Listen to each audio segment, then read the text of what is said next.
What's up everybody, I'm Seth Fowler and today I'm reviewing a sneaker that I've been looking forward to for a very, very long time. And that's the Adidas YEEZY 700 V3 Azael.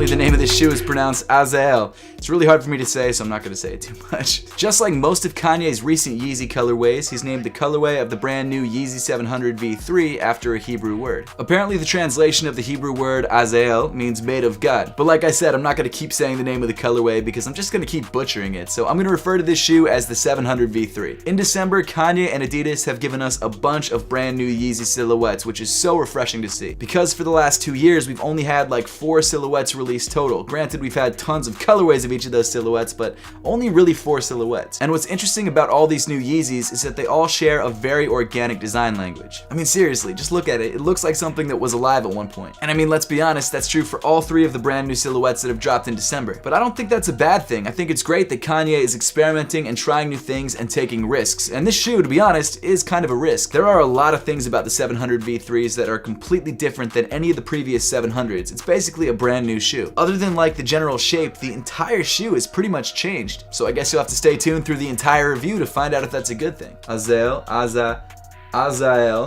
man, it's such a hard word to say. The Adidas YEEZY 700 V3 Azael released on December 23rd for a retail price of $200. And of course, being the first colorway of a new silhouette, it released in very, very limited quantities. Jumping into the upper itself, the first thing that you'll notice is this rubber panel on the toe, and it's shaped very similar to the suede panel on the original 700s and definitely drew inspiration from those shoes. However, because this panel is now a light tan rubber, it should actually be a little bit more durable. Not that I had any durability problems with my previous 700s, but it's nice to know that this should last a little bit longer. Changing this panel from suede to rubber from the V2 to the V3 definitely signals a much more streamlined and futuristic design for the Yeezy brand. And to be honest, I'm not totally sure if I'm in love or even ready for this new futuristic look. I really like the premium materials of the previous pairs. And then continuing on with the super futuristic upper, we've got these brand new RPU overlays. According to Adidas, this RPU cage is for structure and durability, and to the touch it kind of feels like a mix between rubber and plastic. But the best part, and let's be honest, the most fun part of this RPU cage is that it glows in the dark. And man, that glow is strong. That is a bright shade of green. Whew, I think that's my favorite part of the shoe already.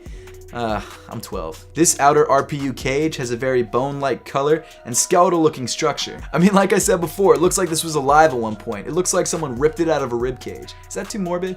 It might be. Kind of a shame to admit that I still like it though, after that visual. Underneath the glow-in-the-dark cage, you've got what Adidas is calling a monofilament engineered mesh. That's this sort of white and gray mesh material that makes up the underlay of the sneaker. At first I thought it was some kind of knit, like I thought maybe it was a variant on Prime Knit, but it's actually much more close to that semi-translucent plastic mesh that you find on the side of 350s. Each one of these little ovals that make up the side panels of the shoe all have these white details that kind of flow towards the front of the toe. These white lines seem to be made up of some sort of fiber or maybe thread or knit woven into the mesh material because they actually have a very soft texture to them. I have no idea if they serve any purpose other than just looking good. I would assume that they don't, but I really like that feature a lot. They also really remind me a lot of some of the details on the upper of the Yeezy Quantum, the basketball sneaker. This bottom oval or arc in the midfoot is just plain mesh and you can actually see right through it. The fact that a majority of the upper is made up of mesh should mean that this shoe is more breathable than previous 700s. I'll be honest though, I've been wearing this shoe all day and I haven't really noticed it being any more breathable than a 350.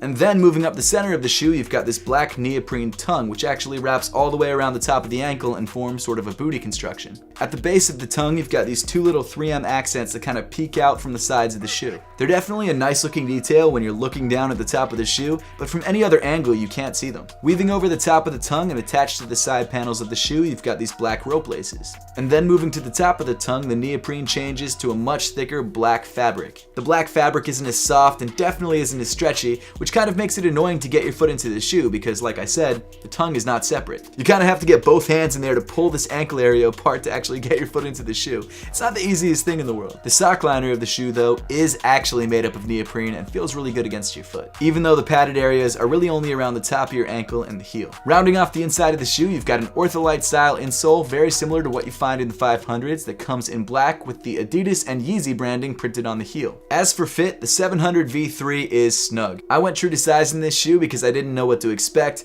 and thank God I have very narrow feet because this shoe was like a 1-to-1 fitter on my foot, and there's not really any give, so if I had any bigger of a foot, it just wouldn't have worked. If you don't have narrow feet or don't like a very snug fit, definitely go up half a size. But as I always suggest, if you have the chance to try this shoe on first before you buy it, make sure to do that to make sure you're grabbing the right size for you. And with this shoe, that's pretty important. Continuing back on the shoe, you've got more of that monofilament engineered mesh and RPU paneling. Something interesting about the heel is the way these two panels come together. There's no obvious stitching like there is on the 350 V2s. Instead, you just have this very clean seam and the RPU just kind of comes to a full stop. Then moving down on the shoe, you get to this smooth, very organically shaped tan colored midsole. The shape of the 700 V3's midsole and the overall style of this midsole is a lot closer to that of the 380 Aliens than any other Yeezy sneaker. It's smooth along the sides like I mentioned before, and it's also very swept up towards the heel, which should make it easier for heel strikes. But even though the look of the 700 V3's midsole is different, the main difference is actually the cushioning technology inside the midsole. If you didn't already know, you may have noticed in this video, both in the title and when I was referring to this shoe,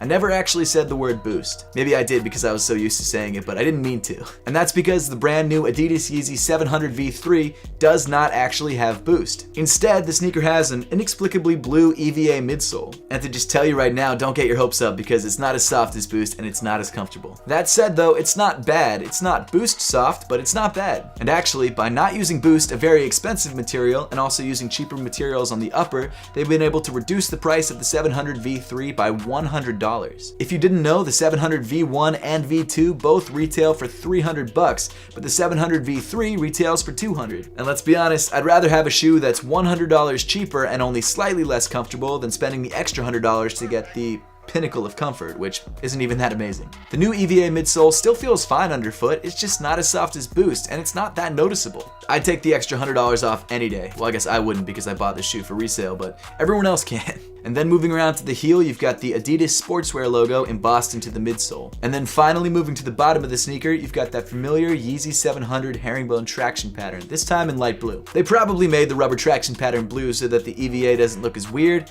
and I'm fine with that. The Yeezy 700 V3 looks like it was grown in a lab in 2050.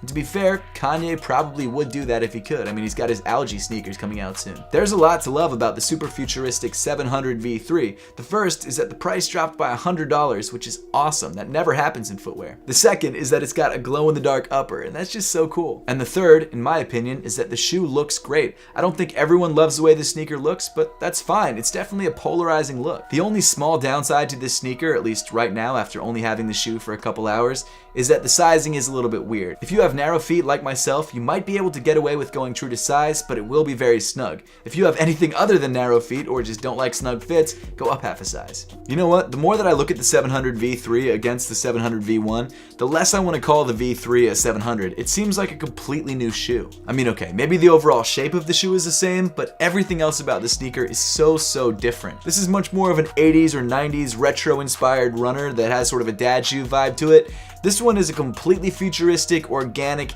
alien-looking sneaker. The only other similarity on these two shoes is the outsole, and that's just because it's got a similar herringbone pattern and also these little cutouts, which has gum in this one, so that's great. Should have cleaned this up before the video, my bad. The 700 V3 is what I imagine sneakers of the future to look like. Crazy organic, very sleek, and a one-piece construction. Is this shoe for everybody? No, but that's fine, no sneaker is. What I'm really excited about is what Kanye and the Yeezy brand do next, whether it's just new colorways of the 700 V3s and the 380 Aliens, or whether they've got some other new silhouettes hidden up their sleeves that we just don't know about yet. Also on a side note, I think it's safe to say that the 750 is officially dead. It's such a different aesthetic from any of the shoes that Kanye's been coming out with recently. There's no way he's bringing that shoe back. After a year and a half of complaining, I'm very excited about all the new silhouettes that we're getting from the Yeezy brand. I think it's so cool to see. If you're trying to grab a pair of the the Yeezy 700 V3s, you might be out of luck because this initial drop has completely sold out and resale is kind of ridiculous. However, there is a good chance that this shoe might restock in the future. I have no idea when or where because this particular release only happened in the Americas and in Europe. So it could be in Asia or maybe they're going to re-release them in the US. I have no idea. Your other option is to wait for more 700 V3 colorways, which I'm sure are in the pipeline and will probably release in 2020. We just don't know what they are yet. But now I would love to know your thoughts on the Yeezy Boost 700 V3 and whether you grabbed a pair for yourself today or whether you're planning to grab a pair for resale. So let me know in the comment section down below. And as always, thank you so much for watching. Make sure to subscribe if you haven't yet, and I'll see you all in the next one.